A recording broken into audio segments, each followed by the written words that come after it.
Hi folks, Bill Dragoo Adventure Tales here. We are out in the magnificent wilderness in New Mexico. We're on our way into Chloride Canyon. We've been on some back roads. We're on a little bit of pavement right now. And we've talked about the suspension on this Land Cruiser. We're going to talk about the power plant now a little bit. So we've got some pretty special things going on with this motor. Let's take a look. I'm going to start with the accessories and then we'll talk about the internals. So, accessory wise on the motor, we went with Toyota's latest iteration, high torque starter. This is a little bitty starter that I questioned when I first saw it. Will that turn that motor? Well, it spins it over quite well. So that is the factory upgraded starter for the 2F motor in the Land Cruiser. The battery is the MTZ34. This is an 800 cold cranking amp battery, 1,000 total amps, and then 125 amp reserve from Interstate Batteries. We've had really good luck with the Interstate Batteries, and we're loving this battery. It's powering our cooler right now. We have a National Luna 50-liter refrigerator in the back and have not had any issues starting the next morning after running it. And then of course we're running a Warren 8,000-pound wedge on the front as well. So good luck with the battery. We don't have any dual battery system right now. We may do that later on, but right now this is holding up. Powering the battery is a Tough Stuff alternator. We got this alternator through Vintage Air, and it's I believe it's about 140 amp. It's a single wire or one wire GM style alternator, which really simplifies the system. The truck has got a painless wiring system throughout, installed by Cody McLean of McLean's Custom Hot Rods in Goldsby, Oklahoma. So he did us a fine job of wiring all this up, made the recommendation, and so far I'm happy with that recommendation.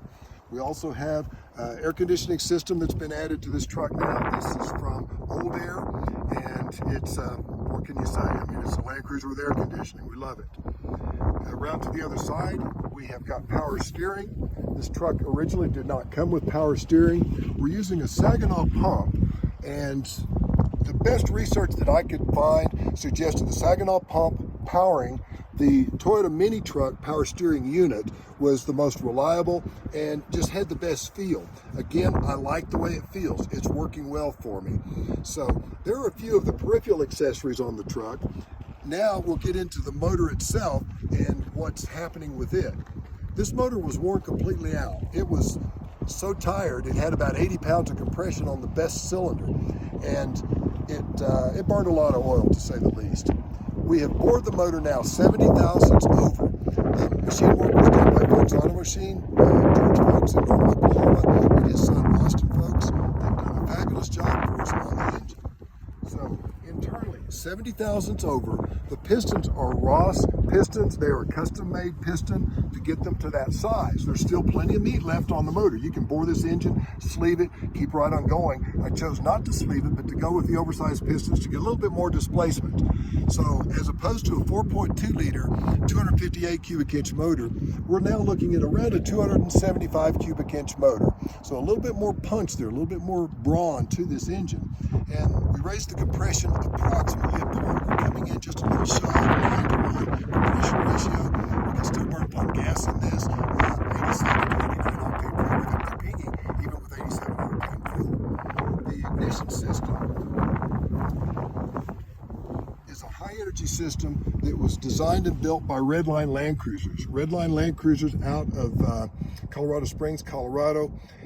They do a fantastic job in outfitting and improving the accessories and various other things about Land Cruisers. They do total builds as well. But their ignition system, of course, is a pointless system. I can go back to points on the side of the road if I want to with this system. So if my coil fails inside and I need to change it back to points, it's a little bit of work and I can do it with a matchstick. Okay, or a matchbook, as you will, for setting the points gap. So again, their hardline fuel system, it's a beautiful system, really, really well done. And then obviously this system is leading to something even better. The Holley Sniper EFI. This is Holley's 2300 series Sniper fuel injection with the Land Cruiser adapters and kit to install it. Everything from the adapter plates for the air filter, for the mounting, the throttle linkage. This is all Redline stuff, and it just works seamlessly. It really, really made a nice, clean system for us. So the camshaft is kind of the heart and soul of all of this. So my friend Faith Zeelenberg at Webb Cams, who has built cams for me for motorcycles, vintage bikes, performance motorcycles, now for this Land Cruiser, she took this big, long, lumpy camshaft and created something amazing.